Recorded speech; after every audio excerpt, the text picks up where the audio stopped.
we will be discussing partnership basics. क्योंकि partnership की अब बात हो ही रही है तो ये भी डिस्कस कर लेते हैं कि पार्टनरशिप है क्या। भाई पार्टनरशिप का मतलब होता है टू और मोर पीपल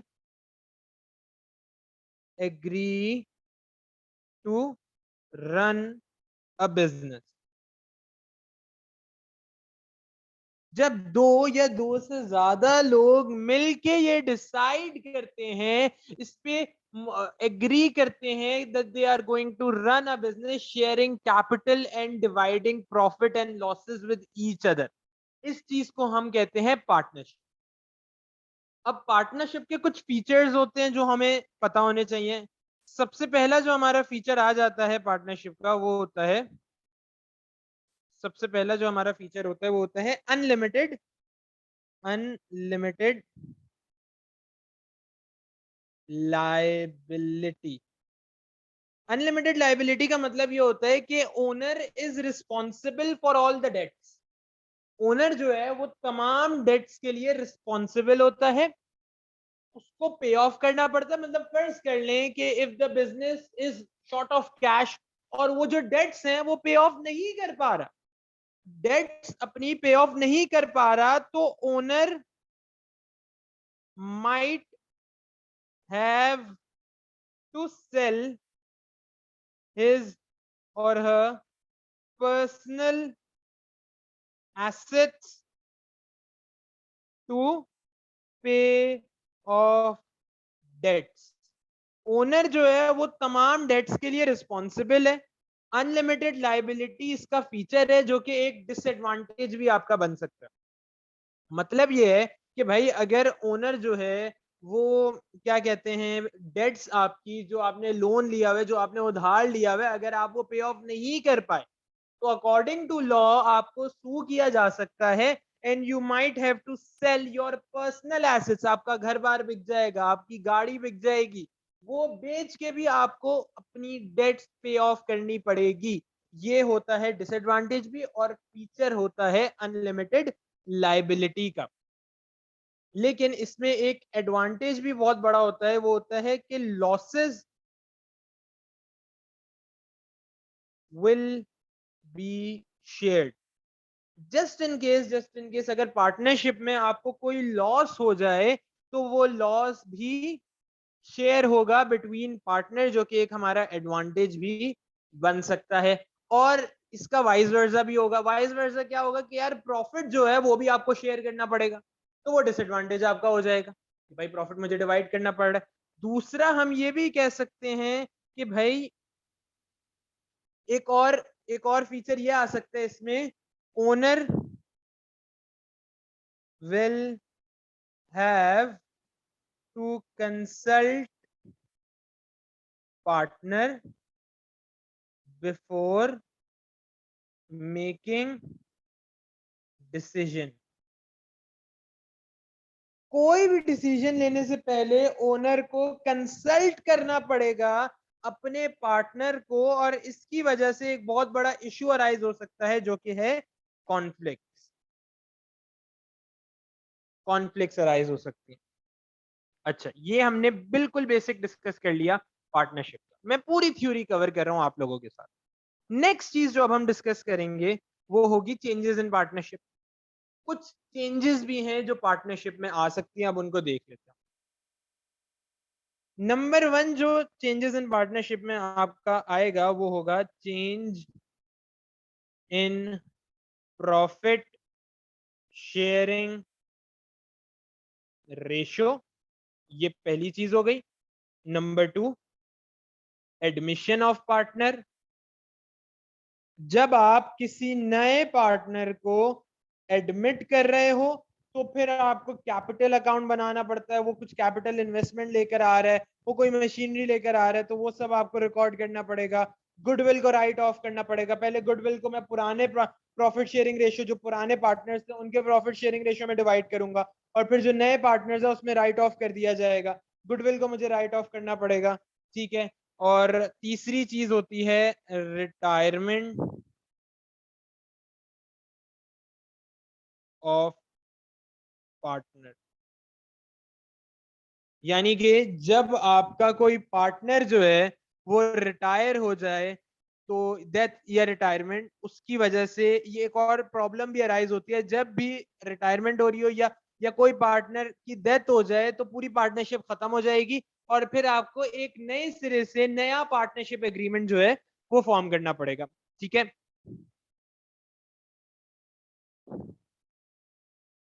अच्छा जी, ये तो हमने डिस्कस कर लिया, ये चीज हमें समझ आ गई।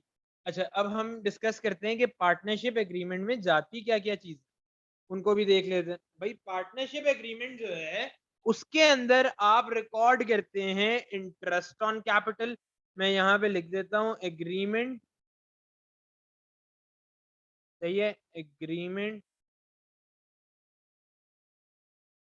एग्रीमेंट के अंदर जाता है interest on capital, number 2 interest on drawings, number 3 salary जो पार्टनर्स लेके जा रहे होते हैं, और number 4 share of profit.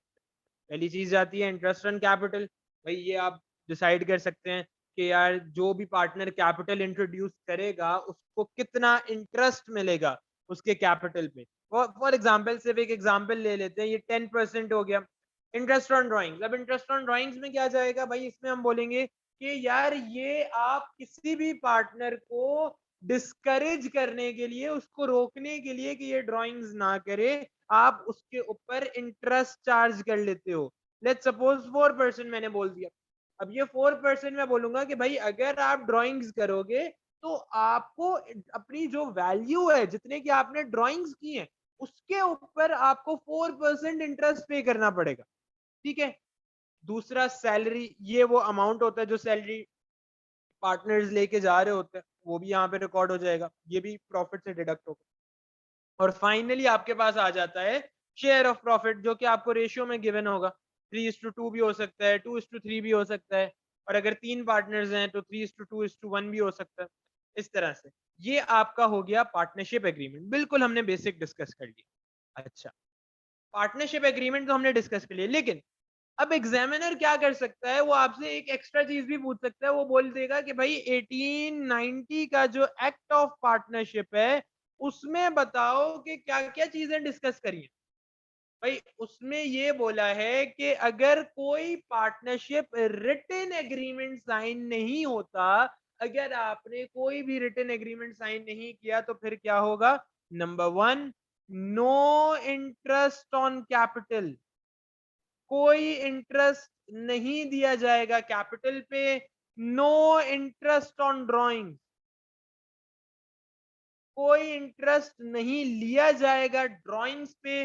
No salary paid to partner, कोई सैलरी डिडक्ट नहीं की जाएगी।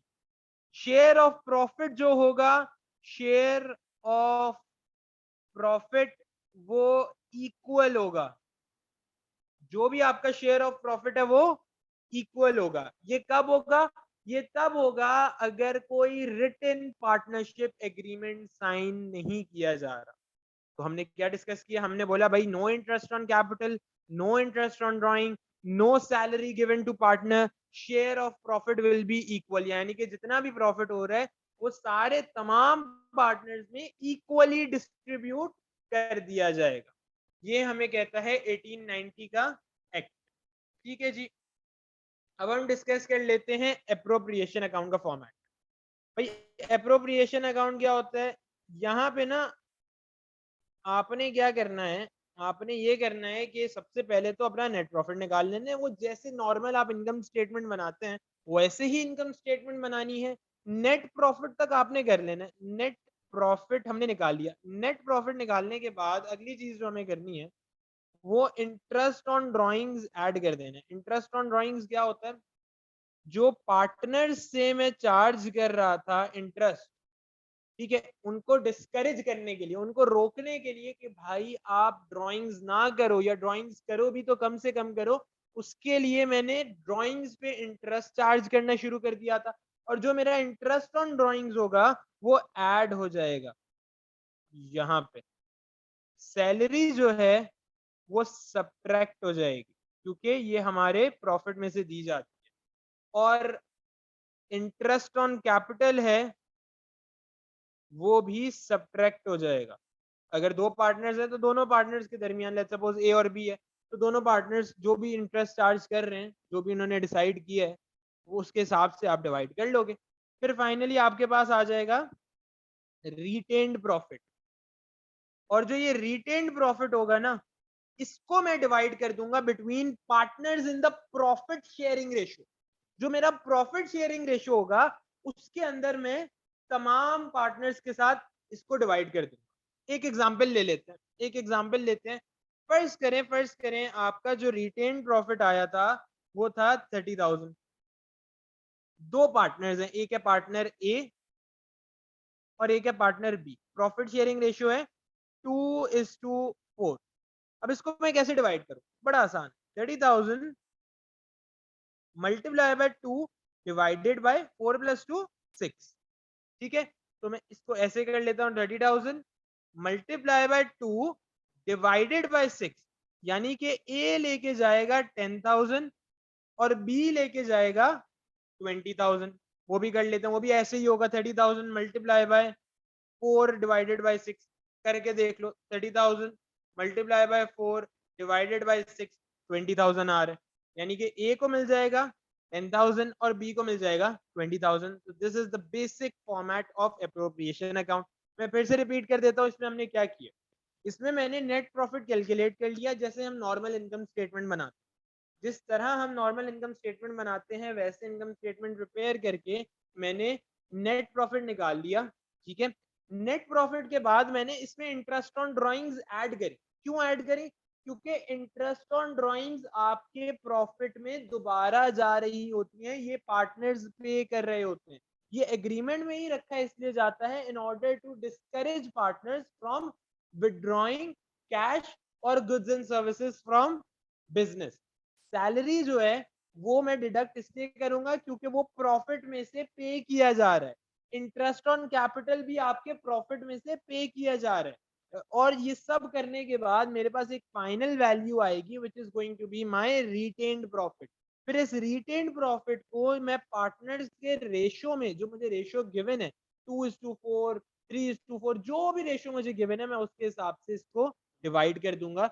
और इस तरह करके मेरा एप्रोप्रिएशन अकाउंट जो है वो कंप्लीट हो जाएगा। एप्रोप्रिएशन अकाउंट तो हमने डिस्कस कर लिया। ठीक है जी, अब मैं इसको इरेज कर देता हूँ। इसको इरेज कर दिया। अब आगे चलते हैं। अब हम डिस्कस करते हैं करंट अकाउंट। ठीक है, करंट अकाउंट लेट्स सपोज दो पार्टनर का मैं एक साथ इकट्ठा बना लेता हूँ। ये पार्टनर बी का, ये पार्टनर ए का, ये ए और ये बी। यहाँ पे ए लिखा, यहाँ पे बी, यहाँ पे ए, यहाँ पे बी। ठीक है, अच्छा जी। करंट अकाउंट का ना एक बहुत ही आसान से रूल है, मैं आपको समझा देता हूँ, बहुत इजी हो जाएगा। आराम से पेपर सॉल्व कर सकते हो आप, आराम से, कोई मसला नहीं होगा। जो पार्टनर इंटाइटल्ड होता है ना रिसीव करने के लिए, जो पार्टनर इंटाइटल्ड होता है रिसीव करने के लिए, वो करंट अकाउंट के आप यहाँ क्रेडिट साइड पे लिखते हो इधर। सही है। और जो पार्टनर नहीं होता, जाहिर सी बात है, इंटाइटल्ड, जो पार्टनर बिजनेस को दे रहा होता है वो आपका यहाँ पर आ जाएगा करंट अकाउंट के। यहाँ पे लिख भी देते हैं करंट अकाउंट। सही है जी। अच्छा, ठीक है। अब let's suppose interest on capital है, वो आपका यहाँ पे चला जाएगा, जो भी पार्टनर्स का आ रहा है।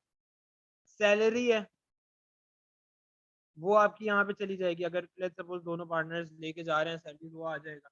फिर जो शेयर ऑफ प्रॉफिट है वो भी यहाँ पे चला जाएगा। अब पार्टनर ने ले ना ले उसकी मर्जी है, लेकिन हमने तो पार्टनर के करंट अकाउंट में रिकॉर्ड कर दिया। अब वो उसकी मर्जी है, उसका हिस्सा है, वो चाहे वो दोबारा री इन्वेस्ट कर दे अपना हिस्सा, या एज कैपिटल की फॉर्म में दोबारा री इन्वेस्ट कर दे, उसकी मर्जी है, लेकिन हमने करंट अकाउंट में यहाँ पे रिकॉर्ड कर दिया। ठीक है। और इधर आपकी ड्रॉइंग्स आ जाएंगी। इंटरेस्ट ऑन ड्रॉइंग्स भी आपका डेबिट साइड पे आ जाएगा। ठीक है। फिर फाइनली आपके पास यहाँ पे वैल्यू आएगी कैरेट डाउन की, जो बैलेंस बचेगा या तो क्रेडिट साइड पे आएगा या फिर वो डेबिट साइड पे आएगा। इस तरह करके हमारा जो करंट अकाउंट है वो कंप्लीट हो जाएगा। अच्छा, आई होप कि समझ आया होगा आप लोगों को। मैं इंशाल्लाह और रिकॉर्डिंग्स बनाऊंगा आप लोगों के लिए।